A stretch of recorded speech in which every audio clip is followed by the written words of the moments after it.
محترم ناظرین، السلام علیکم ورحمۃ اللہ تعالی وبرکاتہ۔ امید کرتا ہوں کہ آپ سب بخیر ہوں گے۔ اس وقت موسم گرما ختم ہو رہی ہے اور موسم سردیاں شروع ہو رہی ہے۔ موسم گرما شروع ہونے جا رہا ہے۔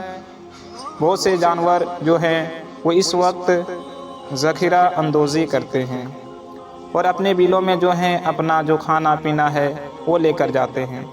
اسی لیے چھپکلی ایک جانور ہے۔ حالانکہ چھپکلی عام طور پر لوگوں کا دشمن ہے، لیکن اس سلسلے میں کچھ لوگ بہت زیادہ خوفزدہ ہوتے ہیں۔ اسی لیے سوال یہ پوچھا گیا ہے کہ چھپکلی کا بار بار جسم پر گرنا کیا کسی مصیبت کی نشانی ہے؟ اور ایک سوال یہ بھی پوچھا گیا ہے کہ اگر چھپکلی کسی کپڑے پر چڑھ جائے تو کیا وہ ناپاک ہو جاتا ہے؟ اور اگر کسی شخص کے بدن پر چھپکلی چڑھ جائے تو کیا اس سے غسل فرض ہوگا؟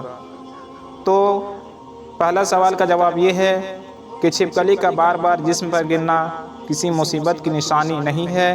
اس سے ممکنہ صحت کے مسائل ہو سکتے ہیں، کیونکہ چھپکلی کے فضلات میں جو بیکٹیریا ہو سکتے ہیں جو بیماریوں کا باعث بن سکتے ہیں۔ اگر چھپکلی کے پیشاب لگ جائے تو جسم ناپاک ہو جاتا ہے۔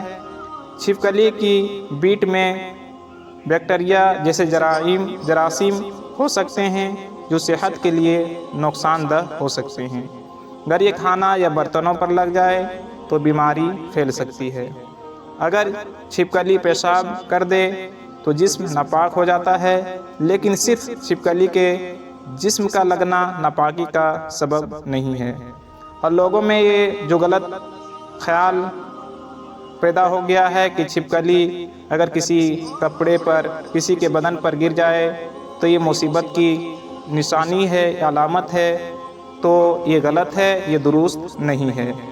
دوسرا سوال کا جواب یہ ہے کہ چھپکلی کے کپڑے یا بدن پر چڑھنے سے وضو نہیں ٹوٹتا ہے اور نہ ہی غسل فرض ہوتا ہے، یوں ہی کپڑے بھی ناپاک نہیں ہوتا ہے۔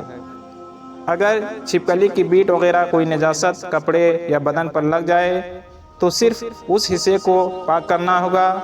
یہ بھی ذہن میں رہے کہ صرف شک و شبہ سے کسی پاک چیز پر ناپاکی کا حکم نہ لگایا جائے۔ السلام علیکم ورحمۃ اللہ تعالی وبرکاتہ۔